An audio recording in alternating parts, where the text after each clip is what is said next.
자, 그럼 지금부터 유형별 학습법 진단검사 검사 해석과 공부 방법에 대한 설명을 시작하도록 하겠습니다. 여러분들이 갖고 계신 결과는 저희가 서울대학교 인간공학 팀하고 같이 만든 유형별 학습법 진단검사의 결과가 되는데요. 여러분들이 무조건 다른 사람의 공부 방법을 따라하기보다는 좀 더 체계적으로 도대체 뇌에서 공부가 어떻게 진행되는지를 이해해서 그 방법을 실제로 적용할 수 있기를 바랍니다.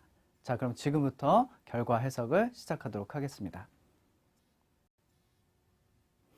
자, 학습의 원리에 대해서 설명을 드릴게요. 저희가 서울대학교 인간공학팀이라 공부가 어떻게 진행되는지를 연구를 해보니까 이런 모델을 내놓을 수가 있었어요. 이게 학습 모델이 되는데 일단 공부를 하면 어떤 과정들을 거쳐서 단기 기억에 저장이 됐다가 또 어떤 과정을 거쳐서 장기 기억, 그리고 어떤 과정을 거쳐서 체계화된 지식 구조까지 발전을 한다고 하는데 되게 복잡하죠. 네, 그래서 요걸 아주 간단하게 그리면 이렇게 돼요. 자, 한결 마음이 편하죠. 자, 그래서 일단 정보 입력이란 거는 그냥 공부를 하는 거예요. 정보 입력을 하면은 단기 기억까지 저장이 되는데 쉽게 얘기하면 단기 기억을 많이 늘리는 거는 그냥 공부를 많이 하면 돼요. 왜? 단기 기억은 몇 초부터 시작되는 기억이거든요. 그러니까 공부를 많이 하면 단기 기억까지는 무조건 간다고 보시면 돼요. 자, 근데 공부의 목적이 단기 기억까지 유지하는 건 아니잖아요. 한 뭐 몇 초부터 뭐 한두 달 요 정도로 기억을 하는 걸 단기 기억이라고 하는데 근데 여기 단기 기억까지 온 기억들 중에서 조직화학습이라는 이 과정을 거친 기억들은 장기 기억까지 발전을 하게 되는데요. 근데 이 과정을 못 거치게 된 기억들은 여기서 없어지게 돼요. 또 마찬가지로 장기 기억까지 온 기억 중에서 논리학습이라는 걸 거친 기억들은 창의적 지식까지 발전을 하게 되는데 또 이 과정을 못 거친 기억들은 여기서 소실이 돼요. 자, 그러니까 일단 뇌에서 이루어지는 공부를 가장 효율적으로 할 수 있는 방법은 누가 일단 공부를 많이 하고 정보 입력을 잘하고 그리고 조직화학습 그리고 논리학습을 잘해서 단기 기억까지 간 시작되는 기억을 장기 기억, 창의적 지식으로까지 발전시킬 수 있느냐가 가장 효율적인 공부법이라고 할 수 있겠죠. 자, 근데 이 세 가지 학습 습관을요, 모든 사람이 똑같이 잘하는 건 아니고요. 이 세 개 중에서 특히 정보 입력 쪽의 학습 습관이 잘 길러진 사람이 있고, 조직화 학습이 잘 길러진 학습이 있고, 사람이 있고, 논리학습 쪽에 잘 길러진 사람이 좀 따로 있어요. 그래서 특히 세 가지 중에서 정보 입력을 굉장히 잘할 수 있는 학습 습관을 가지고 있다면, 다른 기억보다도 단기 기억 양을 많이 늘릴 수 있는 강점을 지닐 수 있겠죠. 그래서 그런 사람들을 저희가 단기 기억형 이렇게 부르게 돼요. 마찬가지로 조직화 학습을 잘하는 사람들은 장기 기억량을 잘 늘릴 수 있는 강점을 가졌기 때문에 그런 사람들을 장기 기억형, 또 논리 학습을 잘하는 사람들을 창의적 지식형 이렇게 부를 수 있는 거죠. 근데 용어가 좀 어렵죠. 그래서 저희가 학생들이 어떻게 하면 이걸 좀 더 좀 쉽게 이해할 수 있을까 생각을 하다 보니까 마침 각각의 기억량이 많을 때 좀 더 유리할 수 있는 시험들이 있더라고요. 예를 들면 단기 기억은 보통 한두 달 정도까지는 기억할 수 있는 기억인데 그 이후에는 좀 기억을 못 하더라도 근데 시험 중에서요. 시험 범위가 그렇게 넓지는 않고 그리고 양이 그렇게 많지는 않기 때문에 한두 달 정도만이라도 잘 기억한다면은 어느 정도 성취를 볼 수 있는 시험이 있죠. 그 시험이 뭐죠? 네, 바로 학교 시험 내신 시험이죠. 그래서 저희가 단기 기억형이라는 이름 대신에 이 유형을 내신형 이렇게 부르게 되고요. 자, 그리고 두 번째로 범위가 그거보다는 좀 넓어요. 그래서 좀 단기간 공부한 걸로는 단기간 암기한 걸로는 성취를 좀 보기가 힘들고 이해를 바탕으로 해서 좀 오래 기억될 때 그래도 6개월 이상 기억할 때 좀 더 잘 볼 수 있는 시험이 있어요. 그 시험이 바로 모의고사나 이제 수능 시험 이렇게 되는 거고요. 또 학교에서 공부한 내용들만 범위 정해진 데만 물어보는 게 아니라 물론 그 내용을 바탕으로 하지만 독서나 아니면 경험을 통해서 이렇게 배운 내용을 이렇게 이해할 수도 있지 않을까? 이렇게 할 수 있지도 않을까? 라는 것들을 적용을 하는 바로 논리학습을 기준으로 했을 때 훨씬 더 유리한 창의적 지식이 많을 때 유리한 시험이 있죠. 그 시험이 바로 논술 면접 시험이 돼요. 자, 그래서 저희가 단기 기억형, 장기 기억형, 창의적 지식형 대신에 내신형, 수능형, 논술 면접형 이렇게 부르게 되고요. 여러분들이 어느 학습 습관의 강점을 가지고 있는지에 따라서 바꿔 말하면 이건 개별적인 좀 차이를 보일 수 있는 그런 내용이 됩니다. 자, 그래서 기본적으로는 본인의 강점을 잘 살리고 약점을 보완하는 방법을 통하면 가장 학습 습관을 효율적으로 기를 수 있는 방법인데, 자, 여러분들 결과를 보시면 요게 삼각형으로 나와 있는 그래프가 여러분들이 내신, 그러니까 단기 기억, 그리고 수능, 장기 기억, 그리고 논술 면접, 창의적 지식을 잘 기를 수 있는 학습 습관이 각각 어느 정도 길러져 있느냐라는 걸 보는 거예요. 자, 근데 중요한 거는 내가 어느 쪽이 가장 높다 이거보다도요, 사실은 이 삼각형의 기본적인 크기가 중요해요. 왜 그러냐면 이 수치가 만약에 0.0부터 0.33 정도라면은 아직까지는 학습 습관이 잘 안 잡혀 있다 이렇게 볼 수 있는 거고요. 그리고 0.33부터 0.66 정도라면은 괜찮아요. 보통 정도고, 그리고 이 안에서 성취가 굉장히 높을 수도 있고 낮을 수도 있고, 그래서 이 정도를 유지하는 것도 괜찮은 수준이 돼요. 그리고 만약에 0.66보다 이상이 된다라고 한다면은 학습 습관이 굉장히 잘 길러져 있는 학생이고요. 자, 근데 중요한 거는 여러분들이 초등학교, 중학교 때까지는요, 학습 습관이 부족해도 성적이 높은 학생이 있을 수 있고요. 학습 습관이 우수하더라도 성적이 낮은 학생들이 있을 수 있어요. 자, 근데 여러분들이 만약에 고등학교에 가게 되면, 그러니까 초등학교, 중학교 때는 학습 습관과 상관없이 머리가 좋아서 내도 성취를 낼 수 있는데요. 고등학교 이후로 가면은 머리 좋은 것만으로 성취가 안 나와요. 그래서 만약에 학습 습관이 부족한데 지금 초중 동안에 성적이 많이 나온 학생이라면 그 학생 같은 경우에는 고등학교 가면은 만약에 이 습관을 개선시키지 않으면 성적이 분명히 떨어지게 돼요. 또 거꾸로 지금은 성취가 많이 나오지는 않지만 지금 현재 학습 습관이 잘 잡혀있는 학생 같은 경우에는 고등학교 이후로 성적을 높이는 게 굉장히 어렵거든요. 통계로 보면은 3%가 안 돼요. 100명 중에 3명이 안 돼요. 근데 그 중에서 3%에 해당되는 학생이 어떤 학생들이냐면은 이 학습 습관이 초등학교, 중학교 때 학습 습관을 잘 기른 학생이 돼요. 자, 그래서 지금 시점에서도 학습 습관을 높일 수 있다면 여러분들이 타고난 능력을, 학업 능력을 변경시킬 수는 없잖아요. 근데 학습 습관의 개선을 통해서 최대한 지금 가지고 있는 역량을 가장 잘 발휘할 수 있는, 바꿔 말하면 지금의 본인의 노력만큼 성취를 볼 수 있는 학습 습관을 기를 수 있게 됩니다. 자, 그리고 밑에 보시면 여기 내신 수능형 이렇게 되어 있는데요. 요거는 요 세 가지 유형 중에서 가장 높은 수치가 어느 거인지에 따라서 본인이 가장 강점을 갖고 있는 학습 습관이 어떤 건지에 따라서 유형을 제시를 하게 되고요. 이 친구 같은 경우에는 내신이 가장 높은, 단기 기억이 가장 높은 학습 습관을 가지고 있으니 실제적으로 주요 기능, 강점이 단기 기억이 되는 거고, 논술 면접 쪽이 낮으니 창의적 지식 쪽이 좀 가장 약할 수 있는 학습 습관을 가지고 있다고 볼 수 있는 거고, 만약에 이 습관을 그대로 유지하게 된다면은 나중에 성취도 상관관계를 가지고 나올 가능성이 많죠. 그래서 만약에 나중에 실제로 시험 결과도 내신 쪽에, 다른 시험보다는 내신 쪽에 강점을 갖고 있다면 여러분들이 대학교 입학을 할 때 대입 전형 중에서 내신의 강점을 가졌을 때 가장 유리한 전형이 수시 중에서 교과 성적을 보고 뽑는 교과 전형이 있어요. 그래서 그 전형을 통해서 여러분들이 좋은 결과를 받을 수도 있겠다라는 것들을 제시하게 됩니다. 자, 이게 첫 번째 그래프가 되고요. 자, 근데 결국은 여러분들이 노력을 통해서 앞으로 발전시킬 것들은 이 삼각형, 쉽게 얘기하면 이 삼각형 크기를 앞으로도 계속 크게 만드는 게 가장 좋은 방법이 되는데, 삼각형 크기를 크게 만들려면 본인이 이미 잘하고 있는, 강점을 가지고 있는 학습 습관보다는 좀 부족한 부분을 보완하는 게 훨씬 좋겠죠. 그래서 여러분들이 가장 부족한 학습 습관이 무엇인지를 그 다음부터 요소별로 제시를 하게 되고요. 이 그래프를 보는 방법은 굉장히 간단해요. 쉽게 얘기하면은 높을수록, 오른쪽으로 갈수록 좋은 거고요.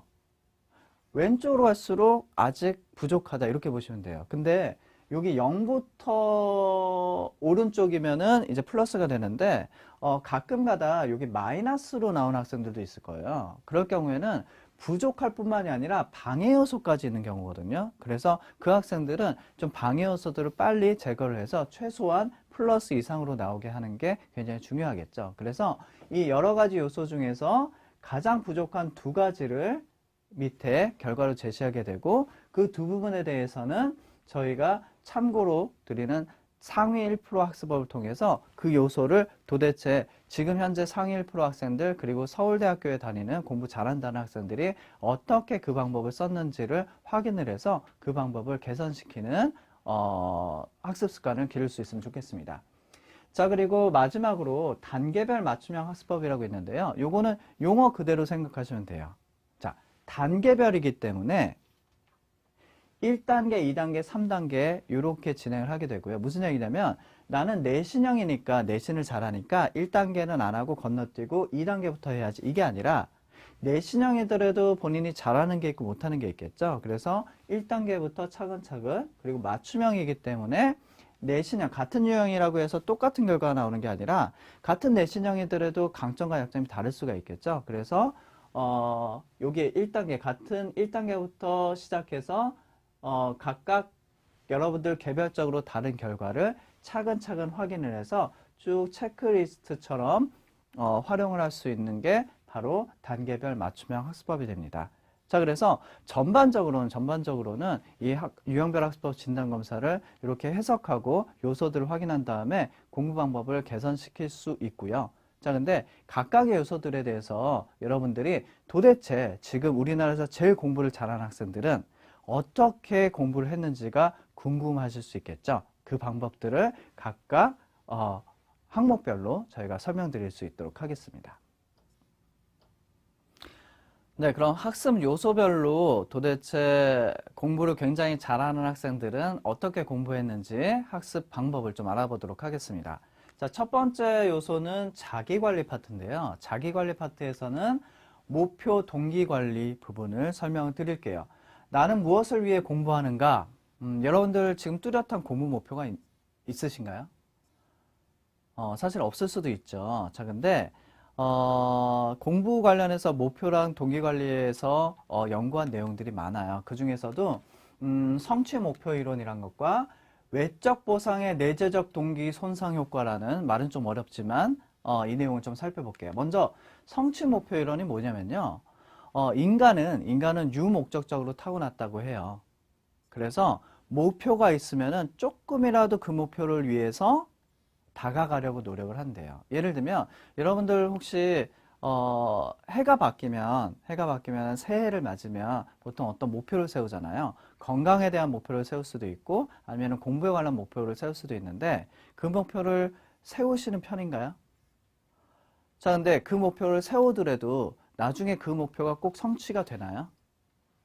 오히려 그렇지 않을 때가 많죠. 근데 아무리 나중에 결과를 최종적으로는 결과가 나오진 않더라도 그런 목표를 처음에 일단 설정하게 되면은 예를 들어서 길을 가다가도 그런 내용이 보면 한 번이라도 더 보게 되고요. 그리고 TV 프로를 보더라도 같은 내용이 나오면 그리고 책을 보더라도 같은 내용이 나면은 한 번이라도 더 관심을 갖고 본다는 거예요. 자, 그래서 일단 아주 쉽게 얘기하면 목표는 일단 없는 것보다 있는 게 나아요.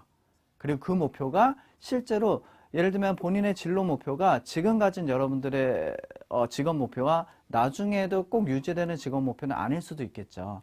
근데 일단은 나중에는 좀 달라질 수 있겠지만 어쨌든 지금 목표를 설정을 한다면 그 목표를 실행하기 위해서 조금이라도 더 노력을 할 수 있으니 목표는 없는 것보다 있는 게 나은 거고 만약에 그 목표가 꼭 진로 목표나 직업 목표가 아니어도 돼요.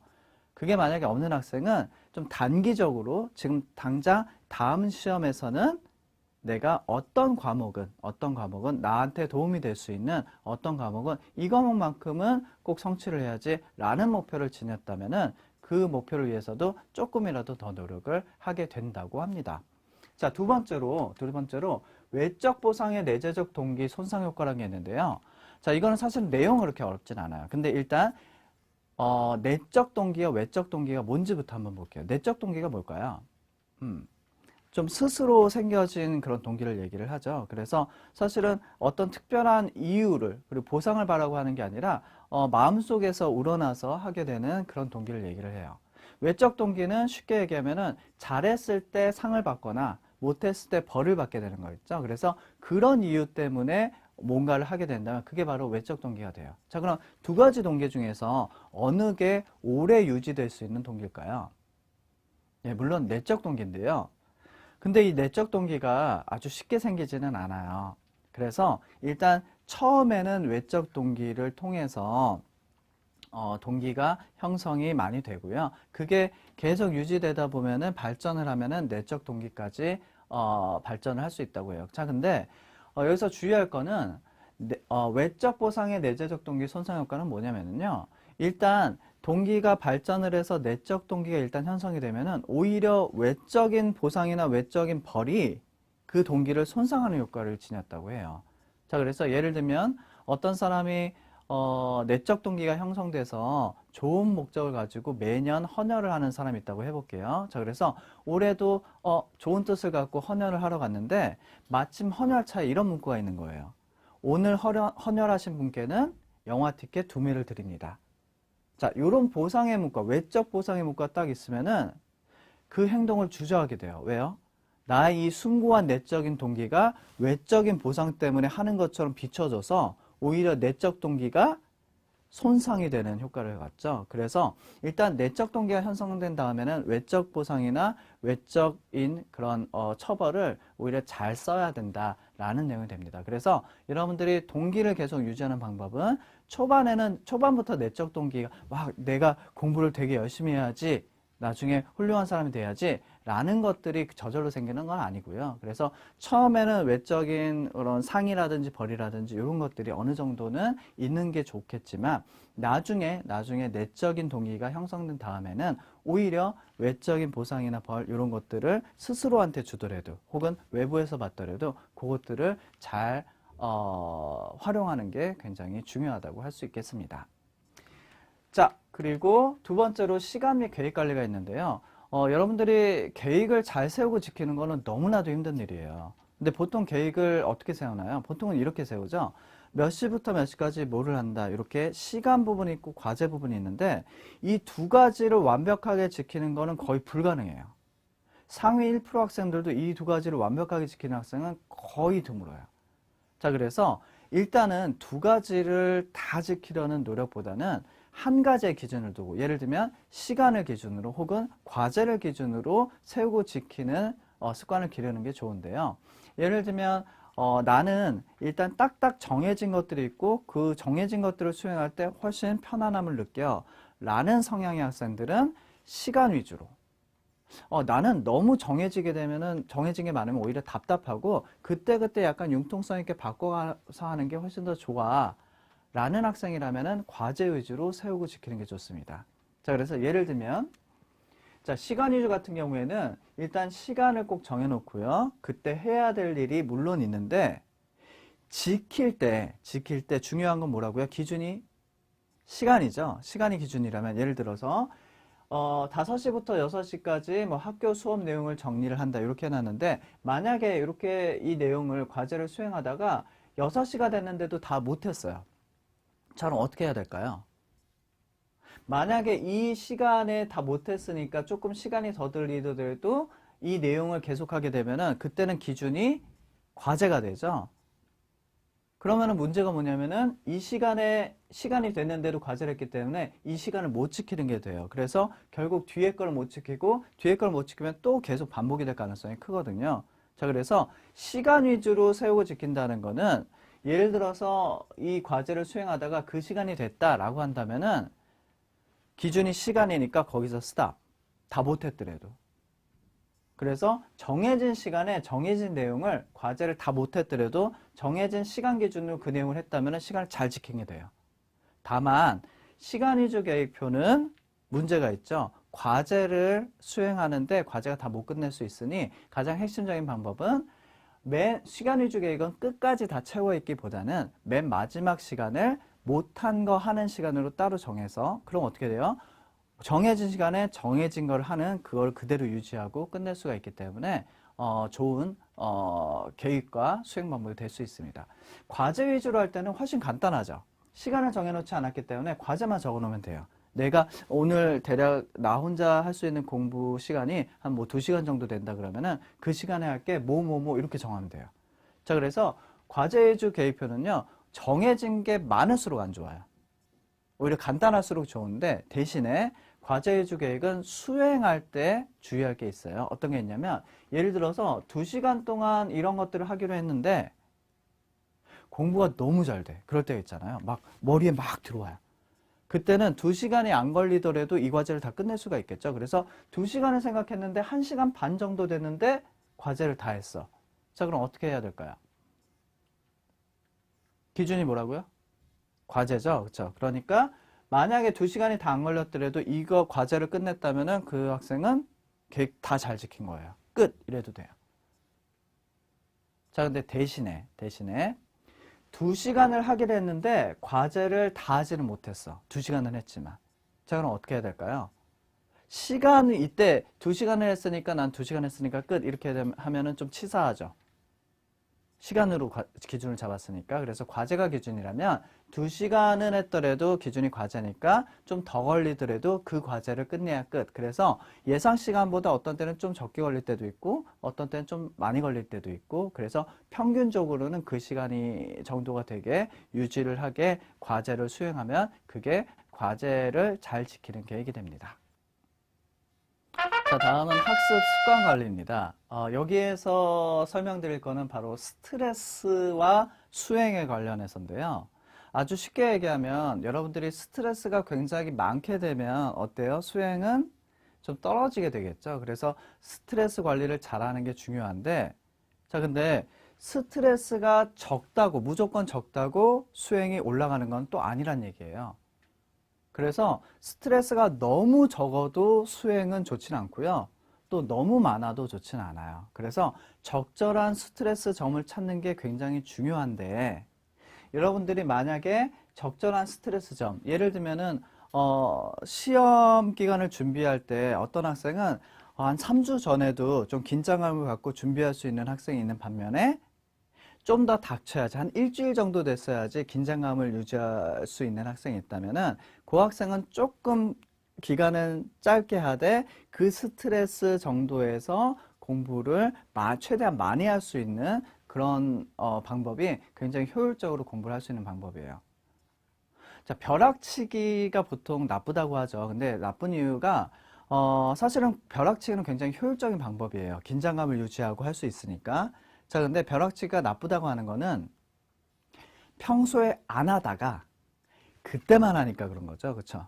그래서 본인이 스트레스가 어느 정도 점에서 잘 받는지를 기억하는 학생은 평소에는 물론 다른 공부를 하다가 시험 기간을 준비할 때는 조금 좀 길게 본인의 스트레스 정도에 따라서 조금 길게 조금 짧게 그렇게 유지를 하는 방법도 있고요. 자, 그리고 어떤 학생 같은 경우에는 이미 학습 습관이 좀 잘 길러져 있어서 공부를 오래 할 수 있는 학생도 있고, 한 번에 좀 짧게 할 수 있는 학생도 있는데, 짧게 하는 학생이 무조건 학습 시간을 늘리기 위해서 만약에 1시간 정도 되면 힘들어 이렇게 되는데, 그걸 무조건 3시간 이렇게 하게 되면은 사실은 공부 능력이 향상되지는 않아요.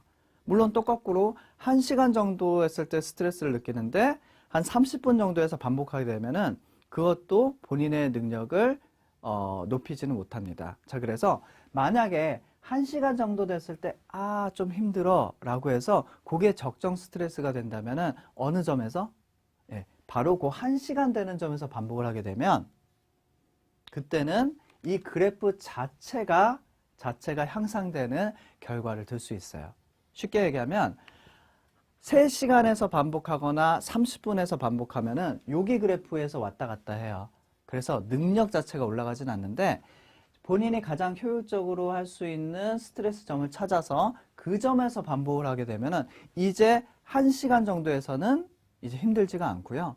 이제는 한 1시간 30분 2시간 정도에서 힘들게 되는, 그러니까 스트레스 감내력이 전반적으로 높아지고 학습 능력을 개선시키는 그 방법이 될 수 있습니다. 자, 그래서 여러분들이 가장 적정 스트레스를 유지할 수 있는 점을 찾아서 그 상태에서 반복할 수 있는 훈련을 해보시기 바랍니다. 자, 세 번째는 학습 환경입니다. 학습 환경인데, 여기에서 학생들이 가장 힘들어하는 게 바로 장소 부분이에요. 실제로도 여러분들 결과에서 장소 부분이 좀 낮게 나온 학생들이 많을 거예요. 그 이유는 우리나라에서 사실 학생들이 공부 장소를 찾기가 참 쉽진 않거든요. 자, 근데 저희가 어떤 조사를 했었냐면, 여러분들이 학습 장소를 어떻게 활용하는 게 좋은지를 저희가 설문을 한 게 있어요. 자, 그래서 어떤 비교를 해봤냐면, 상위 1% 학생과 보통 학생이라고 해놨는데, 이 학생들도 공부를 못하는 학생들은 아니고요. 한 상위 25%그 정도 되는 학생들이에요. 두 학생들한테 어떤 질문을 해봤냐면, 첫 번째로 주로 공부를 어디서 하세요? 라는 걸 물어봤고요. 그리고 그 중에서 공부가 가장 잘 되는 곳이 어디예요? 라는 걸 물어봤거든요. 자, 근데 그래프를 보시면 알겠지만 상위 1% 학생은 어때요? 주로 공부하는 곳과 공부가 잘 되는 곳이 거의 일치를 하죠. 그렇죠? 그러니까 이렇게 답한 학생들이 거의 그 잘 되는 곳도 이렇게 대답을 했어요. 바꿔 말하면 상위 1% 학생들은 주로 공부하는 곳이 바로 공부가 잘 되는 곳이라고 대답한 곳이에요. 그러니까 공부가 잘 된다고 하는 곳에서 주로 공부를 하게 되죠.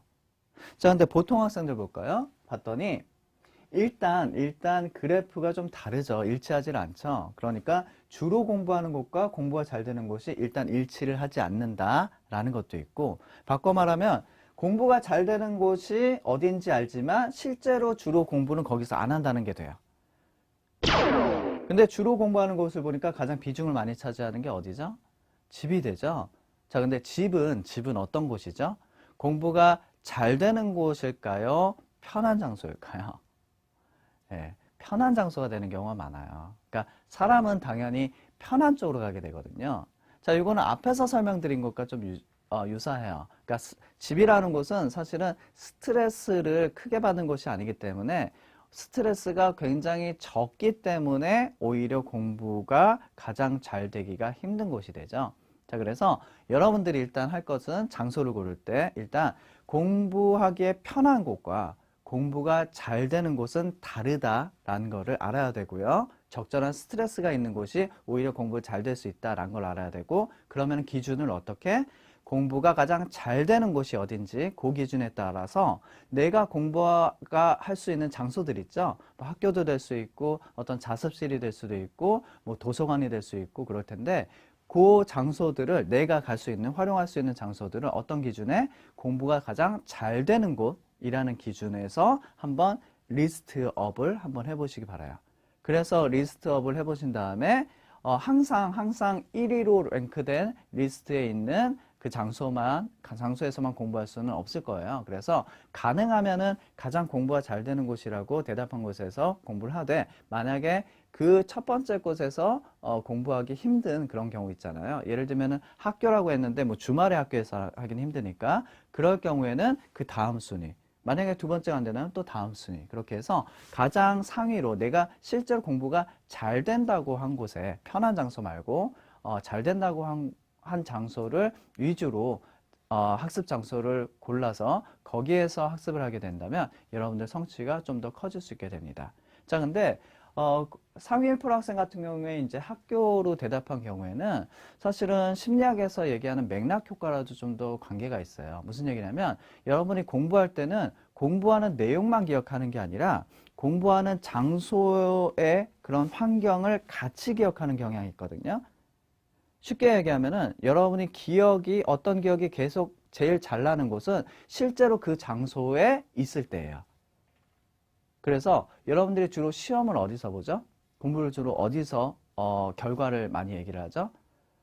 대부분 학교일 거예요. 그래서 사실은 학교에서 공부를 많이 하면은 장소가 학교로 매칭이 많이 되면 실제로 시험을 보는 장소가 학교인 경우가 많으니, 실제로 시험 볼 때 공부했던 내용이 가장 회상률이 좋다고도 얘기를 합니다. 그래서 상위 1% 학생들의 얘기처럼 여러분들이 1차적으로는 다른 장소보다도 학교 환경을 통해서 공부를 많이 하는 습관을 기르면은 나중에 성취도 조금은 더 오를 수 있는 가능성이 높겠죠. 자, 마지막으로 정보 처리에 대해서 좀 설명을 드릴게요. 정보 처리는 어떻게 보면은 머리에서 도대체 공부 내용이 어떻게 기억되고 저장되고 인출되는지 이 방법에 따른 건데, 여러분들이 암기를 하거나 기억을 하거나 그리고 기억된 거를 어떻게 하면 잘 끄집어내는가를 평소에 어떻게 하고 있는지를 생각하면 좀 이해가 빠를 거예요. 예를 들어서 가장 간단한 방법은 반복이죠. 여러 번 반복하는 건데 반복의 핵심은 한 자리에서 오랫동안 반복한다고 여러 번 반복한다고 기억이 잘 되는 게 아니라 텀을 두고 반복을 할 때 기억의 회상률이 훨씬 높다는 거예요. 자, 그래서 예를 들면 100개 단어를 기억을 하더라도 100개 단어를 한 4시간 동안 집중을 해서 여러 번 반복 써서 외우는 것보다는 하루에 1시간씩 좀 짧게 보더라도 하루에 1시간씩 4번 반복하면은 훨씬 더 회상률이 높다고 해요. 그걸 연구한 사람이 바로 독일 심리학자 중에 에빙하우스라는 사람인데요. 그 사람이 연구한 거는 예를 들면은 100개의 단어를 기억한다고 하면은 10분, 1일, 1주, 한 달, 요때 가장 기억이 많이 감퇴하니 그렇게 기억이 떨어질 때 가장 기억이 잘 안 날 때 그때 반복을 한 4번 정도 하게 되면은 훨씬 장기 기억으로 발전할 가능성이 크다고 합니다. 근데 사실 이거는 비법은 아니에요. 그쵸? 그냥 반복하는 거니까. 어떻게 보면 무식한 방법인데, 근데 이 사람이 이걸 연구하다 보니까 매직 넘버 7이라는 규칙을 발견하기도 했다고 해요. 혹시 여러분들 앞 글자 따서 혹시 기억하는 그런 방법 써본 적 있나요? 대표적인 게 조선왕조 외우는 거죠. 어떻게 외워요? 태정, 태세, 문단세, 예성, 연중, 임명서 보통 이렇게 외우지 않나요? 보통 7자리로 많이 끌어서 외우는데 그게 괜히 그런 게 아니라 7단위의 단위가 가장 여러분들이 나중에 회상을 할 때 머릿속에 저장을 인출을 할 때 다른 기억과 헷갈리지 않고 독립적으로 잘 기억될 수 있는 단위라고 하니까 여러분들이 나중에 앞자리를 따서 외우거나 기억을 할 때 또 100개 단어를 또 청킹이라고 해서 7단위씩 나눠서 또 외우게 되면은 그것도 회상률이 높다고 해요. 그래서 7이라는 숫자를 잘 기억해 두면 좋겠습니다. 자, 그리고 두 번째 방법은 바로 부호란 건데요. 영어로 보시면 어떻게 되죠? 인코딩이라고 되어 있죠? 여러분 코딩이라고 알죠? 컴퓨터에서. 컴퓨터는 1이라는 1, 0밖에 인식 못한다고 해요. 그래서 예를 들면은 우리가 얘기하는 기억이 그 컴퓨터가 기억하는 거는 10110 이럴 수 있는 거고요. 우리가 아는 A가 컴퓨터로서는 11000 뭐 이런 식으로 컴퓨터는 인식을 하는 거예요. 자, 그래서 어떻게 보면 아무런 의미 없는 숫자 나열일 수 있는데 거기에다가 의미를 부여하는 게 바로 코딩이라는 방법입니다. 그래서 예를 들어서 임진왜란이 일어난 연도가 몇 년도인가 라고 한다면 1592년도거든요. 근데 이거를 제가 잘 기억할 수 있는 방법이 예전에 TV 프로그램에서 서경석 씨가 이런 말을 한 적이 있어요. 자기가 예전에 공부를 할 때 임진왜란이 좀 기억이 잘 안 나서 이걸 어떻게 외웠냐면 1592년 1592를 가지고 의미를 만든 거예요. 예를 들면 왜구가 쳐들어오는데 임진왜란이 일어나서 왜구가 쳐들어오는데 우리가 1592 있을 때가 아니다. 자, 그래서 1592는 아무런 의미 없는 숫자일 수 있는데 1이러고 있을 때가 아니다 라는 말을 통해서 의미를 만들어서 외우면은 훨씬 회상이 높다고 하죠. 자, 근데 주의할 거는 만약에 국사에 나오는 역사에 나오는 모든 연도를 다 이 방법을 쓴다고 생각해 보세요. 그게 더 시간이 많이 걸리고 어렵죠. 그리고 기억에서 숫자에다가 의미까지 넣기 때문에 머리에서도 훨씬 더 많은 용량을 차지하게 돼요. 그래서 모든 연도를 다 이렇게 하는 거는 별로 좋은 방법은 아니고 대신에 꼭 기억해 둬야 될 숫자가 있다면은 그거는 부호화를 통해서 외우고 나머지는 또 반복을 통해서 나머지를 배열하는 그런 방식을 하는 게 좋습니다. 마지막으로 심상화라고 한다면 보통 그 암기왕 이런 사람들이 많이 하는 방법인데 본인이 익숙한 장소를 떠올리고 그 장소에서 익숙한 물건에다가 본인이 기억해야 될 거를 매칭하는 방법이에요. 예를 들면 여러분들이 집에 거실에 TV가 있고 그리고 시계가 있고 액자가 있다라고 한다면 여러분들이 기억해야 되어야 되는 것들 있죠. 그런 것들을 각각의 매칭을 해서 외우게 되면은 단순히 나열할 때보다 회상률이 높다고 해요. 뭐 지하철역을 외운다 그러면은 예를 들어서 서울의 2호선 지하철에 건대입구, 구의, 강변 이런 역들이 있거든요. 근데 건대입구, 구의, 강변 이렇게 외우면은 순서도 헷갈릴 수 있고 단어도 헷갈릴 수 있는데 예를 들면은 이미지를 만들어서 예를 들어서 TV에는 건국대학교의 뉴스가 나오고 시계에는 구의역장이 수요한 그런 구의역이라는 그런 마크가 붙어 있고 그리고 액자에는 강변이니까 한강이 흐르는 그런 액자의 모습을 기억한다면 순서대로 좀 더 헷갈리지 않고 기억할 수 있는 방법이 될 수 있습니다. 자, 근데 저도 이 방법을 좀 써봤거든요. 예전에 공부할 때. 근데 저는 이 방법이 좀 잘 안 되더라고요.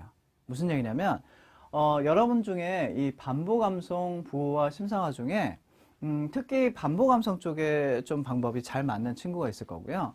혹은 부호화나 심상화 쪽에 잘 맞는 친구가 또 있을 거예요. 그래서 본인이 잘 맞는 기억 방법을 찾아서 그 방법을 주로 활용해서 암기를 하게 된다면 훨씬 암기의 효율성을 높일 수 있을 겁니다. 자, 근데 이러한 암기 내용들을 머리에다가 저장할 때는 조직화라는 방법을 사용하는 게 굉장히 좋습니다. 여러분 컴퓨터에 어떤 내용을 저장하게 되면은 그 내용을 나중에 잘 찾아 쓰게 되죠. 근데 보통 저장할 때 내 파일이라든지 뭐 이미지라든지 이런 거를 어떻게 저장하나요? 바탕화면에 막 깔아 놓나요? 아니, 그거보다는 좀 제목을 정해서 폴더를 만들어서 거기에 넣어 놓죠. 근데 왜 폴더를 만들어서 넣어 놓는 이유는 뭐죠? 나중에 잘 찾아서 쓰기 위해서. 그쵸?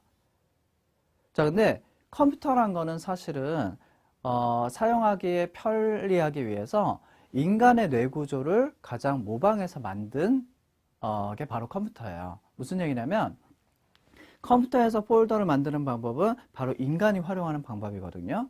자, 그래서 여러분이 컴퓨터를 활용할 때는 폴더를 만들어 놓고 잘 저장해서 찾아 쓰기를 하는데 정작 여러분들이 공부할 때는 머리에 폴더를 잘 안 만들어 놓는 경우가 많아요. 무슨 얘기냐면 여러분들이 공부를 할 때 조직화라는 방법이 뭐냐면 여러분들이 공부를 하는 내용들이 기본적으로는 나열돼 있어요. 왜 그러면 이건 이렇다 이건 이렇다 배울 때는 입력할 때는 이렇게 나열이 돼 있더라도 그것들을 그냥 저장하는 게 아니라 이거를 폴더화를 해서 각각 유사한 것들끼리 연관된 것들이 챕터에 따라서 정리를 하게 되면은 입력을 한 거를 그대로 인출을 잘 할 수 있는 방법이 돼요. 무슨 얘기냐면 이 조직화가 가장 필요한 학생이 누구냐면 입력은 했는데 쉽게 얘기하면 공부는 많이 했는데 나중에 인출을 잘못해서 이걸 인출 실패라고 하거든요. 인출을 잘못해서 성취도가 안 나온 학생들이 있어요. 그러니까 공부한 양에 비해서는 성적이 안 나온 학생들이 대부분의 경우에 입력이 모자란 게 아니라 양이 모자란 게 아니라 그것들을 입력을 했더라도 잘 끄집어내서 쓰지 못해서 그런 경우가 많거든요. 그래서 그런 학생 같은 경우에는 머리에 내용들을 그냥 나열식으로 두지 말고 폴더 정리를 잘 해서 두면 그리고 이 폴더명은 걱정할 게 없어요. 여러분들 그냥 학교 챕터들 있죠? 그거별로 잘 정리를 해두면 머리에 그렇게 잘 정리를 해두면 무엇보다도 나중에 그거를 잘 끄집어내서 쓸 수 있기 때문에 가장 효율적으로 여러분들의 공부 내용을 성취로 이어지게 할 수 있는 방법이 됩니다. 네, 지금까지 유형별 학습법 진단검사를 통한 결과 해석법과 그리고 학습 방법을 알아봤는데요. 징기스칸이라는 사람이 이런 얘기를 했다고 해요. 행동의 가치는 그 행동을 끝까지 이루는 것이다 라고 했는데 여러분들이 지금 어떤 생각을 하더라도 그 생각과 비슷한 생각을 하는 사람이 이 세상에는 10,000명 정도 있다고 해요. 근데 그 중에서 그 생각을 행동으로 일단 옮기는 사람이 한 100명 정도 된다고 해요. 그리고 그 생각을 실제로 성취까지 이어지게 하는 사람은 그 중에서 1명이라고 해요. 그만큼 행동을 끝까지 실천하는 게 어려운 건데요. 제가 오늘 전해드린 방법은 여러분들이 요만큼 노력을 하는데 결과가 이렇게 나오는 방법은 아니에요. 근데 제가 오히려 막아드리고 싶은 거는 여러분들이 자칫 잘못하면 요만큼 노력하더라도 공부를 굉장히 열심히 할 텐데 그만큼의 노력이 결과로 이어지지 않을 수도 있기 때문에 가장 효율적인 방법을 통해서 검사 결과를 활용하게 된다면 여러분이 노력할 수 있는 만큼 그만큼 성취를 받을 수 있는 방법이 될 거라고 생각합니다. 자, 그래서 좀 더 각각의 자세한 방법은 또 상위 1% 학습법을 참고하시기 바라고요. 나중에 여러분이 노력하는 만큼 좋은 성취가 있기를 바랍니다.